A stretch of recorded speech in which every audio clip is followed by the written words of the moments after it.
পড়াশোনার পরে আগেই বিয়ে করে ফেলেছিলাম।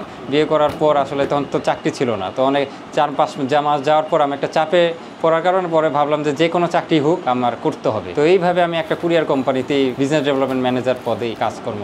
আমি জাহাঙ্গীরনগর বিশ্ববিদ্যালয় থেকে আমি অর্থনীতিতে অনার্স মাস্টার্স কমপ্লিট করেছি। মার্কেটিং জবে তো আসলে টার্গেট থাকে, তো এখানে একটা সমস্যা ছিল ইন্টারনাল। সৎভাবে আমি যে কাজ করার জন্য করলে যে ব্যাপারটা হয়, দেখা যাচ্ছে একটা ফেক অর্ডার দেওয়া প্রয়োজন থাকতো, ভিন্ন পথ অবলম্বন করতে হবে, অবৈধ পথ অবলম্বন করতে হবে। তখন আমি ভাবলাম যে না, আমার এই চাকরি আর করা সম্ভব না, বা আমার চাকরি যে কোনো সময় চলে যেতে পারে। কারণ টার্গেট ফিল আপ করতে গেলে যে অতিরিক্ত টার্গেট ছিল সেটা ফিল আপ করতে গেলে আমি সৎভাবে এটা কখনোই পারবো না। চাকরি ছাড়ার পর আসলে আমি চিন্তা করলাম যে আমি একটা বিজনেস শুরু করবো। যেহেতু আমার জীবন অনেক স্ট্রাগল গেছে, সংগ্রাম গেছে, তো আমি এখন যে বিজনেসটা শুরু করব সেটাতে যেন আমি হালালভাবে করতে পারি। এবং আমি চেষ্টা করছি যে আমি কখনো ব্যাংক লোন নেব না, সুদে কাজে জড়াবো না। আমার একটা ফ্রেন্ড ছিল যে অফলাইনে বিজনেস করতো, তো আমাকে একদিন বলতেছে যে অফলাইনে আসলে ব্যবসার অবস্থা ভালো যাচ্ছে না। তো এখন যে কোনো বিজনেসই অনলাইনমুখী হচ্ছে। তো অফলাইনের বিজনেসে যদি অনলাইন এবং অফলাইন যদি কম্বাইন করা যায়, তাহলে বিজনেসটা যে কোনো দুইটা বিজনেসেরই অনেক লাভবান হবে। এইভাবে আমি তাদের সাথে কাজ শুরু করেছি। যখন আমি গিয়েছি তখন তাদের বিজনেসটা ছিল আসলে প্যান্টের বিজনেস। তো আমি যখন যাই অনলাইনে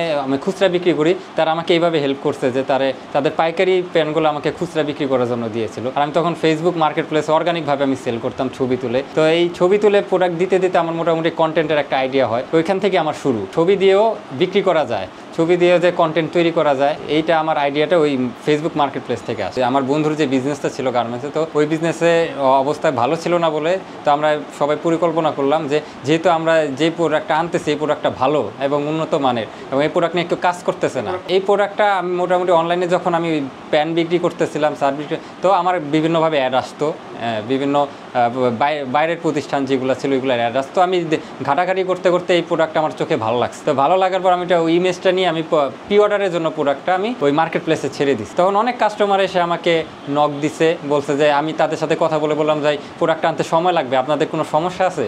তো তারা বললো যে না, প্রোডাক্ট দেরি করে আসলে আমরা নেব। তো এরকম আমি 10 থেকে 15টা প্রোডাক্ট প্রি অর্ডারে, প্রথম আমার প্রি অর্ডারে 10,000 টাকা বিনিয়োগ ছিল। কাজ করে আস্তে আস্তে আমি যে কমিশনগুলো পাইতাম ওইটা আমি আস্তে অল্প কিছু টাকা জমাতাম। তো জমা আমার এরকম আমার 10-15,000 টাকা 20,000 টাকার মতো আমার জমা ছিল। ওই 10,000 টাকা বিনিয়োগ করে আমি ওই 15টা প্রোডাক্ট আনি। আনার পর আমার 12টা প্রোডাক্টই সেল হয়ে যায়। এটা আল্লাহরও একটা ইচ্ছা। আল্লাহ হয়তো চাইছিল যে আমি ব্যবসাটা শুরু করি, নাহলে আমি এই সাহসটা অবশ্যই পাইতাম না। তো আল্লাহ তাআলা আমাকে সাহস দিয়েছে, আমার মনে হয়েছে যে এই প্রোডাক্টটা চলবে, তো আমি রিস্ক নিয়ে এটা নিয়ে আসি। প্রথমে আনার পর মার্কেটিং করছে আমার বন্ধু বান্ধব, আমার আত্মীয় স্বজন যারা ছিল। যেহেতু আমার তখন স্টার্টিং লেভেল ছিল, তো আমার সবচেয়ে যে বন্ধুর সাথে আমি বিজনেস করতাম, তো সেই বন্ধুকে আমি একদিন আমার ওই প্রোডাক্টটা দেখাই, দেখো যে একটা প্রোডাক্টটা খুব ভালো। প্রোডাক্টটা প্রথম আমরা নিজেরাই ব্যবহার করি, আমি নিজে পড়ছি, পড়ার পর অনেক ভালো লাগছে। পরে আমার বন্ধুকে বলছি, আমার বন্ধু নিজেই 2টা নিয়ে নিছে। ঠিক আছে, এভাবে দেখলাম যে প্রোডাক্টগুলো ছিল সব আমার সেল হয়ে গেছে, বিক্রি হয়ে গেছে। অফলাইন যারা বিজনেস করছে তাদের অভিজ্ঞতা আমার থেকে বেশি, কারণ আমি অনলাইন দিক থেকে আমার অভিজ্ঞতা থাকতে পারে, কিন্তু যারা অফলাইন ব্যবসা করে তারা নানান ধরনের প্রতিকূলতার উপর দিয়ে যায়। তো এই অভিজ্ঞতা আমার ছিল না। তো তাদের সাথে আমার যুক্ত হওয়ার ফলে আমার যে অফলাইন বা বাহ্যিক যে প্রতিকূলতাগুলো আছে, যে সমস্যাগুলো আমি আসতে পারে আমার ভবিষ্যতে, তো সেইগুলো সম্পর্কে আমি তাদের থেকে ধারণা পাই।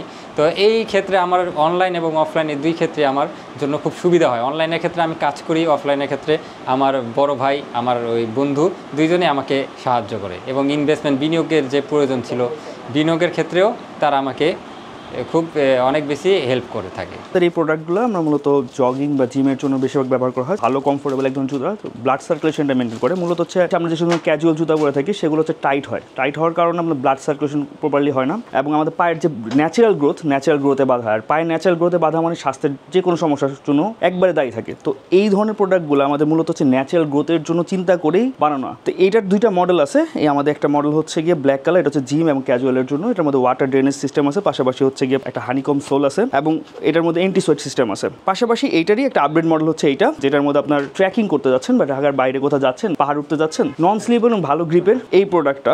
এটা খুবই সফট এবং সিমিলার ফ্যাব্রিক দিয়ে বানানো বলা যায়। এটা হচ্ছে আপনার ইলাস্টিক ফ্যাব্রিক, পানি বেশিক্ষণ ধরে রাখে না এবং এটা পচে না, সবচেয়ে বড় বিষয়। এটার ব্ল্যাক ভেরিয়েন্ট আছে। এর উপর আমাদের আরও কিছু মডেল আছে। আমরা হচ্ছে এই 2টা মডেল যেটা আছে, এই 2টা মডেলকে আমরা হাইব্রিডেশন করছি। হাইব্রিডেশন মডেল হচ্ছে কি এটা যেমন ধরুন আপনি ট্র্যাক এবং ক্যাজুয়ালি ইউজ করতে পারবেন, জিমে ব্যবহার করতে পারবেন, এবং ট্র্যাকিং করবেন। যদি দুইটাই করতে যাচ্ছেন একটা জুতা দিয়ে, তাহলে আমাদের কাছে এই প্রোডাক্টেরও দুইটা কালার আছে, 2-3টা কালার আছে। এর মধ্যে হচ্ছে একটা ব্ল্যাক কালার আছে, ব্লু আছে এবং অ্যাশ কালার আছে। সিমিলার টাইপের প্রোডাক্ট, আপনার ওয়াটার ড্রেনেজ সিস্টেম, আপনার হচ্ছে গিয়ে এন্টি সোয়েট সিস্টেম আছে, পাশাপাশি খুব দ্রুত শুকিয়ে যায়, উইদিন 10 মিনিটসের মধ্যে, ভিজে গেলে 10 মিনিটসের মধ্যে শুকিয়ে যাবে। এবং পাশাপাশি যে গ্রিপটা, আল্ট্রা গ্রিপ সিস্টেম পাশাপাশি, এবং জিমের জন্য যে আপনার যে একটা বাউন্সি ফ্লেভার দরকার, সেই বাউন্সি ফ্লেভারটা আপনি সাথে সাথে পেয়ে যাবেন। আমাদের বেশিরভাগ যে রাবার সোল ব্যবহার করা আছে। অনেকে দেখা যেতে পারে যে এটা হচ্ছে ফ্ল্যাট সোল, দেখে ভাবতে হয়তো বা এটা গ্রিপ স্লিপ করতে পারে, বাট এটা আপনি গ্যারান্টি দিয়ে বলতে পারেন, আপনি যদি রাস্তায় বা যে কোনো জায়গায় স্লিপি প্লেসে নিয়ে যান, এটা কোনো প্রবলেম করবে না। মূলত হচ্ছে আমাদের এই যতগুলো জুতা আছে সবগুলোই বয়স্ক মানুষ এবং যারা হচ্ছে ফিটনেস এবং ট্র্যাকিং করে তাদের কথা চিন্তা করে বানানো। মূলত হচ্ছে 3 ধরনের আমাদের মানে প্রোডাক্ট নিয়ে আমরা কাজ করি। একটা হচ্ছে গিয়ে জিম, ফুড হেলথ, এবং একটা হচ্ছে গিয়ে আপনার ট্র্যাকিং। এগুলো কোয়ালিটি মূলত ভ্যারিয়েশনের উপর। আমাদের যেসব প্রোডাক্টগুলো আছে মূলত আমরা 6 মাসের গ্যারান্টি দিয়ে থাকি, সোলের গ্যারান্টি। আমি বারবার বলেছি সোলের গ্যারান্টি, কারণ বেশিরভাগ দেখা যায় যে সোলগুলো ছিঁড়ে যায়, যেটা হচ্ছে সোলটা মাঝখানে ফেটে যায়। অন্য কোম্পানি, বিভিন্ন কোম্পানি দেখা যায় সোলটা মাঝখানে ফেটে যায়, আমাদের এটা ফাটবে না।